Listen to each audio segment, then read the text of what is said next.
जय हिंद प्यारे साथियों, कैसे हैं आप सब? बिल्कुल सब बढ़िया।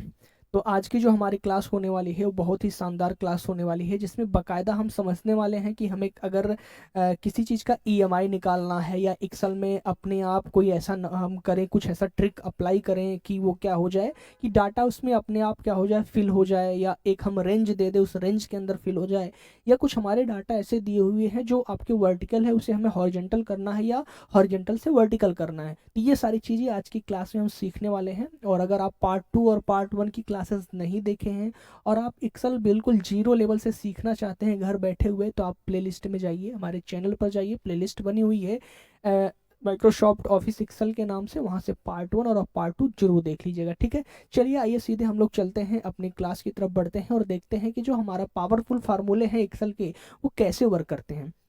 जैसे कि हम अगर रैंडमली हमें क्या कहा जाए कि हमें इतने सेल में क्या करना है, डाटा को फिल करना है, यानी कि कुछ नंबर को फिल करना है, तो हम अगर एक एक करते हैं ना तो बड़ा टाइम लग जाता है। और अगर उसी को हम कुछ ऐसा उसमें ट्रिक अप्लाई करें कि क्या हो जाए कि अपने आप डाटा उसमें फिल हो जाए, तो उसी के लिए हमारे पास जो होता है एक्सेल में एक बहुत ही शानदार पावरफुल फार्मूला होता है, जिसे हम रैंड कहते हैं। सिंपली सा इसको अप्लाई करने के लिए हम क्या करते हैं, इक्वल टू लिखते हैं और टाइप करते हैं R A N D type कर लेते हैं और ब्रेकेट ओपन और क्लोज करके इंटर कर देते हैं। अब आप देख पा रहे होंगे यहाँ पर एक नंबर आ गया है। ठीक है, इस नंबर को हमें फिल करना है, तो हम क्या करेंगे, ऐसे ड्रैग कर देंगे और जहां तक लेना रहेगा वहां तक इसको ऐसे फिल कर देंगे। आप देख पा रहे होंगे कि इसमें क्या हुआ, जितने सेल को मैंने सेलेक्ट किया था उतने सेल में क्या हुआ, नंबर अपने आप ऑटोमेटिक क्या हो गया, फिल हो गया। अब एक चीज समझने की जरूरत यहाँ ये है कि आप जितने भी नंबर देख पा रहे होंगे सेल में, सारे नंबर्स के आगे 0 पॉइंट लगा हुआ है। इसका तात्पर्य ये है कि इसमें जो भी नंबर आएगा, उस नंबर में जो भी नंबर सेल में फिल होगा, वो नंबर एक सेल में जो नंबर है वो दूसरे सेल में हो सकता है रिपीट कर जाए, बट होगा क्या कि जितने भी नंबर इसमें फिल होंगे वो सभी के सभी नंबर ना तो एक होंगे, ना ही एक से बड़े होंगे। वो कितने होंगे, हमेशा एक से छोटे होंगे। इसीलिए आप देख पा रहे होंगे 0.89 ऐसे ऐसे करके लिया गया ना। अच्छा, अब जैसे इसमें कुछ आप करेक्शन करेंगे ना, करेक्शन करने के बाद आप देखेंगे कि अपने आप उसमें क्या होता है, डाटा चेंज होता जाता है, यानी कि वो बदलता जाता है, परिवर्तित होते जाता है। इसकी वैल्यू फिक्स नहीं रहती है कि एक बार हमने क्या कर दिया, इसमें नंबर फिल कर दिया तो वो नंबर वही रहेगा।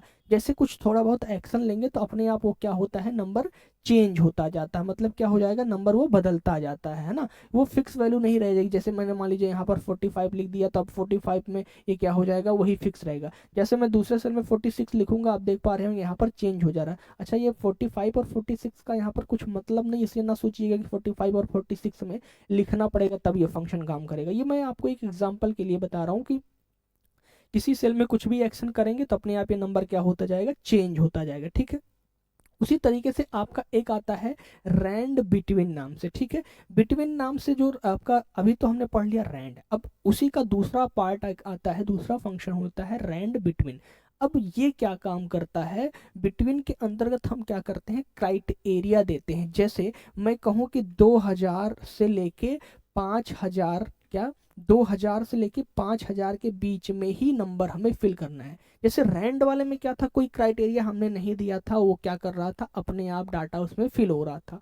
बट रैंड बिटवीन में क्या होता है कि क्राइटेरिया दे दिया जाता है कि हाँ, इस क्राइटेरिया के अंदर ही क्या होना चाहिए, आपका नंबर फिल होना चाहिए। जैसे मैं कहूँ कि 2000 से लेके 5000 के बीच में ही क्या हो, इस जितने सेल को मैं सेलेक्ट करूँ उस सेल में नंबर फिल हो जाए। तो इसके लिए सबसे पहले हम क्या करते हैं, इक्वल टू लगाते हैं और लिखते हैं रैंड, रैंड बिटवीन को क्या करते हैं, लिख देते हैं रैंड बिटवीन। अब ये पूछता है कि आपको बॉटम वाला नंबर कौन सा लेना है, यानी कि सबसे छोटी संख्या, यानी कि कहाँ से आप शुरू करना चाहते हैं। जैसे मैं एग्जांपल के लिए ले लूँ कि क्या 2000, और जो हमारा टॉप वाला नंबर होगा वो कितना मैं ले लेता हूँ, 5000 ले लेता हूँ। और इसको मैं क्या कर देता हूँ, ब्रैकेट को बंद करता हूँ और इंटर हिट करता हूँ। आप देख पा रहे होंगे यहाँ पर एक नंबर आया है 3475। तो ये जो 3475 आया है, ये क्या आया है, ये 2000 और 5000 के बीच में आ रहा है कि नहीं। अब हमें अगर मल्टीपल में क्या करना है, इसको करना है, तो हम इसे सेलेक्ट कर लेंगे, यानी कि ड्रैग कर देंगे और जहां तक हमें लेना रहेगा वहां तक हम कर देंगे।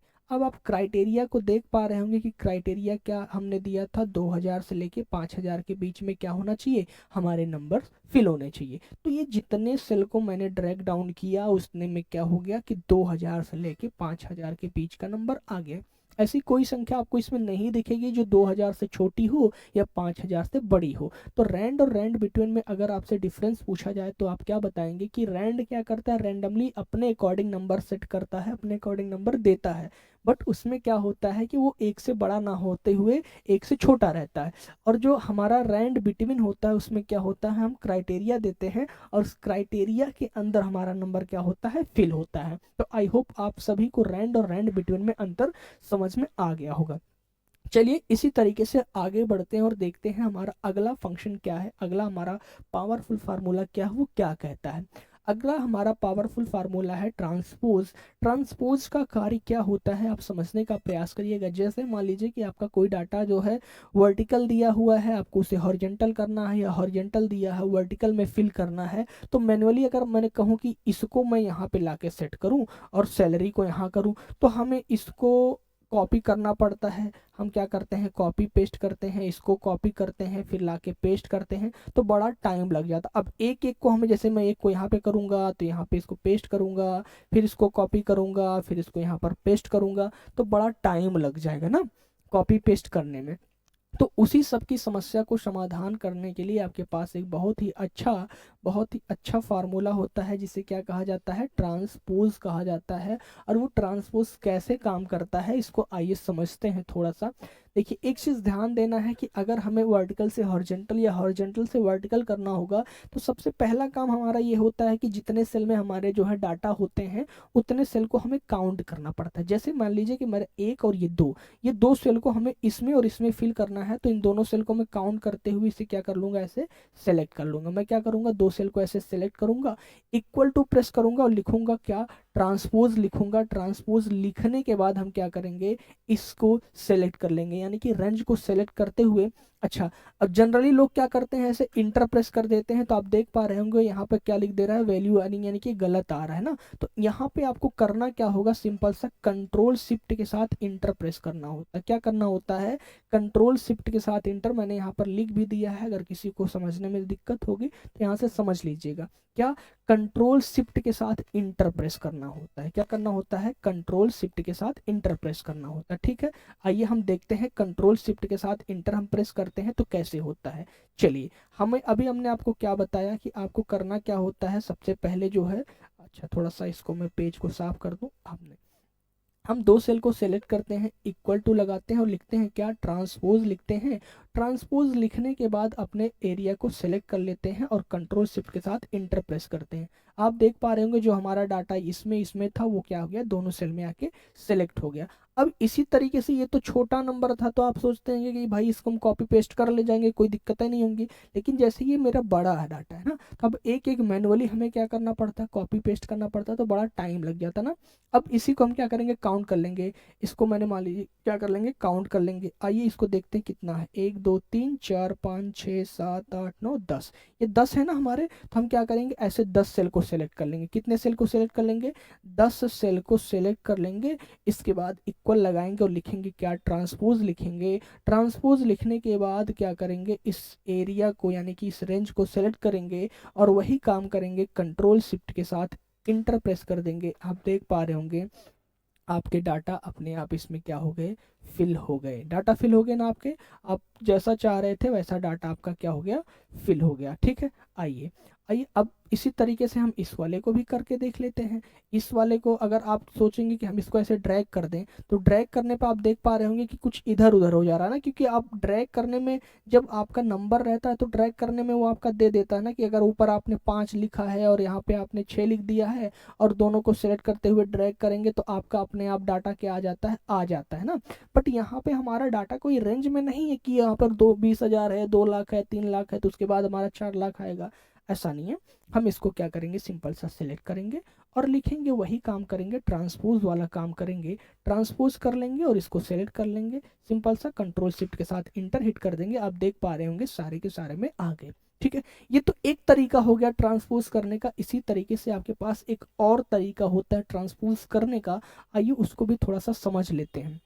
आपके पास कॉपी करने का ऑप्शन होता है, आप डिटेल को पूरा पूरा क्या करिए, सेलेक्ट करिए, कंट्रोल सी से कॉपी करेंगे। जैसे ही कॉपी करेंगे आप देख पा रहे होंगे किस पे क्या हो रहा है, इस तरीके से आपका ड्रैग करने लग रहा है, यानी कि घूमने लग रहा है, कि मतलब कि आपने क्या कर लिया है, कॉपी कर लिया है।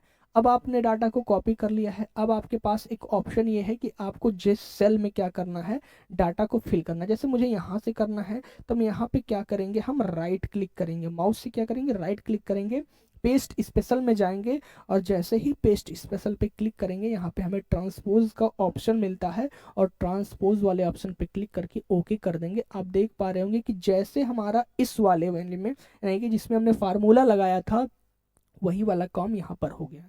ठीक है, अब भाई आप कहेंगे, आपके मन में सवाल आता होगा कि अगर इतना आसान तरीका से हम लोग कर ले रहे हैं तो हम फार्मूला क्यों लगा रहे हैं, भाई हम आसान तरीके से कर लेंगे। बट दोनों में एक अंतर होता है, वो अंतर क्या होता है एक समझने का प्रयास करिएगा। जैसे मान लीजिए कि आप जो है हरी हरी की सैलरी हमने दे दिया है कितना, 2 लाख, ठीक है। अब इसके 2 लाख को हम क्या कर देते हैं, आपको 20,000 कर देते हैं, 20,000 करते हैं, इसके बाद हम क्या करते हैं, किसी सेल में सेलेक्ट करते हैं।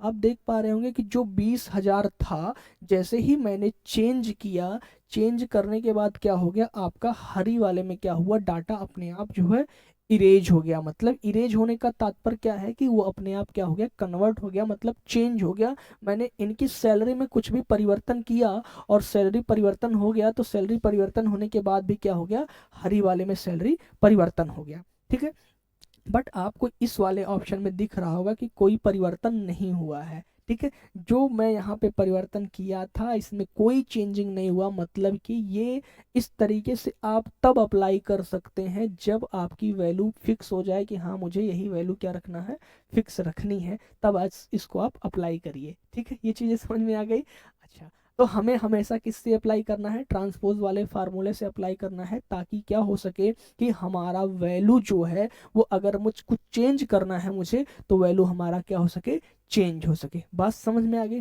चलिए, आई होप कि आप दोनों में अंतर समझ पा रहे होंगे। अब इसी के बाद हमारा आता है क्या, ईएमआई इंटरेस्ट और प्रिंसिपल अमाउंट निकालने की बारी आती है। अच्छा, अब ईएमआई क्या होता है इसे थोड़ी सी समझने की जरूरत है। जैसे मान लीजिए कि आपको एक कंप्यूटर खरीदना, बढ़िया वाला कंप्यूटर खरीदना, एकदम समझ लीजिए, ठीक है, तगड़ा वाला कंप्यूटर। अब उसकी कीमत है आपकी 1,20,000 रुपये, और आपके पास 1,20,000 नहीं है, आप किसी चीज़ से फाइनेंस करवाते हैं। तो जब फाइनेंस करवाते हैं तो कंपनी ये कहती है कि भाई आप ईएमआई करवा लीजिए। ईएमआई का तात्पर्य ये होता है एवरी मंथ इंस्टॉलेशन, यानी कि हर महीने आपको क्या करना पड़ता है, पेमेंट करना पड़ता है। यानी कि आपके पास पैसा नहीं था बहुत ज़्यादा, भाई 1,20,000 रुपये आम जनमानस के लिए तो ज़रूरी नहीं है ना कि उसके पास हो पाए, तो आपके पास जो कुछ पैसे हैं और आपके पास उसे लेना बहुत ज़रूरी है।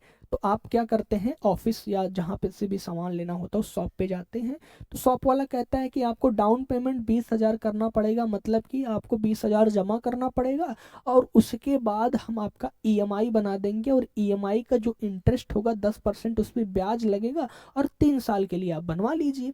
अब आप जब इसको 3 साल के लिए बनवा लेते हैं तो पर मंथ क्या होता है, पर मंथ आपको पेमेंट करना पड़ता है। तो वो जो ईएमआई होता है वो कैसे निकलता है, इसी चीज को यहाँ पर समझना है। ठीक है, आइए हम लोग थोड़ा सा इसको करके देखते हैं कि ईएमआई हमारा कैसे निकलता है। उसी के लिए हमारे पास एक होता है पीएमटी नाम का फार्मूला होता है। पीएमटी जैसे ही हम एक्टिव करेंगे तो ये आपसे पूछता है क्या रेट, भैया आपका रेट क्या है। एक चीज ध्यान दीजिएगा कि जो आपका दर होता है, यानी कि जो आपका इंटरेस्ट होता है, वो क्या होता है, परसेंटेज में होता है, और आपके उसमें परसेंटेज लगना बहुत ज़रूरी है। परसेंटेज नहीं लगेगा तो आपकी वैल्यू गलत हो जाएगी। तो आपको सबसे पहले क्या करना है, परसेंटेज पे क्लिक करना है। अब ये जो परसेंटेज है ये आपको यहाँ पर शो कर रहा है क्या, कि ये इंस्टॉलेशन ईयर के लिए है, यानी कि 1 साल का 10% है। और ईएमआई जो बनता है वो किस पे बनता है, वो 1 महीने का बनता है। तो एक वर्ष में कितने महीने होते, 12 महीने होते हैं, तो हम क्या कर देंगे, 12 से इसमें भाग दे देंगे और कॉमा लगा देंगे। कॉमा लगा दिया हमने। अब इसके बाद आप देख पा रहे होंगे कि यहाँ पे नंबर ऑफ पीरियड, यानी कि आपका नंबर ऑफ एन पर लिखा हुआ ना, नंबर ऑफ पीरियड, यानी कि आप कितने साल के लिए लेना चाहते हैं। तो मैं 3 साल के लिए लेना चाहता हूँ। तो आपको ये भी पता होगा कि 1 साल में 12 महीने होते हैं, तो 3 साल में कितने महीने होंगे, 36 महीने होंगे। तो आप इंटू कर देंगे, क्या इंटू कर देंगे 12 से, ठीक है, इंटू 12 से कर देंगे, 12 से इंटू हो जाएगा। इसके बाद आपको क्या करना पड़ेगा, कॉमा लगाना पड़ेगा। अब आपने लोन अमाउंट यानी कि जो आपका टोटल अमाउंट था वो अमाउंट आपने उसको क्लिक करना है, इसके बाद माइनस करना है। माइनस करने के बाद आपको क्या करना है, आपका जो जितना डाउन पेमेंट आपने दिया था उस पर क्या कर देना है, माइनस कर देना है और इंटर हिट कर देना है। तो आपके पास निकल कर आ जाएगा एवरी मंथ इंस्टॉलेशन, यानी कि एक महीने में आपने कितना आपको देना है। ये चीज़ें समझ में आ गई। इसके बाद इसी तरीके से जो आपने एक महीने का इंस्टॉलेशन कराया है, ईएमआई कराया है भाई, उस पे आपका ब्याज कितना जा रहा है, अगर उस चीज़ को निकालना है आपको, तो उसके लिए आईपीएमटी नाम का एक फार्मूला होता है, उसे अप्लाई करना होता है। ये उसको भी हम क्या करते हैं, करके देख लेते हैं। आईपीएमटी नाम का जो फार्मूला है उसमें भी कुछ नहीं करना है, रेट लेना है, रेट को क्या करना है, 12 से भाग दे देना है।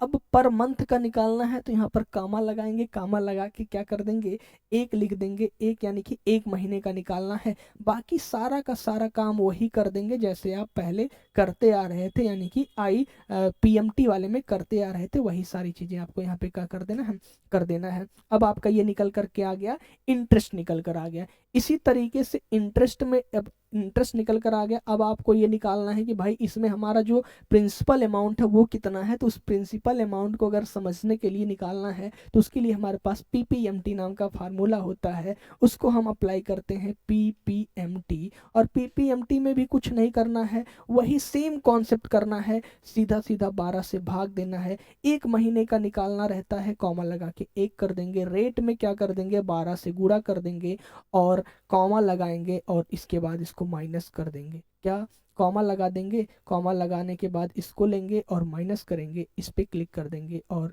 इंटर। एक सेकेंड, ये चीज़ें समझ में आ गई। चलिए आइए इसको थोड़ा सा, अच्छा यहाँ डबल ब्रेकेट लगे था, सॉरी सॉरी। देखिए आपको करना क्या है, आपको ये लेना है, क्या आपको लेना है, सबसे पहले आप क्या लेते थे, रेट लेते थे। रेट में आप 12 से भाग देते थे, 12 से भाग देने के बाद आप क्या करते थे, कॉमा लगाएंगे, एक करेंगे, कॉमा लगाएंगे, आप नंबर ऑफ पीरियड लेंगे, 12 से गुणा कर देंगे, फिर कॉमा लगाएंगे, आप अमाउंट लेंगे, माइनस कर देंगे, इसको और कर देंगे। अब आप देख पा रहे होंगे 2393 रुपया 39 पैसा, ये क्या आपका आ गया है, ये आपका प्रिंसिपल अमाउंट आ गया है। ठीक है, इस तरीके से आप क्या कर सकते हैं, प्रिंसिपल अमाउंट आप निकाल सकते हैं। बात समझ में आई। अब इसको और इसको आप जोड़ेंगे तो आपका ईएमआई निकल कर आ जाएगा। तो इस तरीके से आप पीएमटी और पीपीएमटी निकाल सकते हैं आसानी से। ठीक है, ये चीज़ें समझ में आ गई। अब मुझे जहाँ तक लगता है कि आप लोगों को ये सारी चीज़ें अच्छे से समझ में आई होगी। ठीक है, तो आज के सेशन में हम इतना ही रखेंगे। ठीक है, मुझे लगता है कि अगर आप पिछली क्लास नहीं देखे होंगे तो आप लोग जाके पिछली क्लास जो है देख लीजिएगा। ठीक है, चलिए फिर आज के सेशन को यहीं तक रखते हैं, बाकी मिलते हैं नेक्स्ट सेशन में। तब तक के लिए आप सब स्वस्थ रहे, मस्त रहे, जिंदाबाद और जबरदस्त रहे।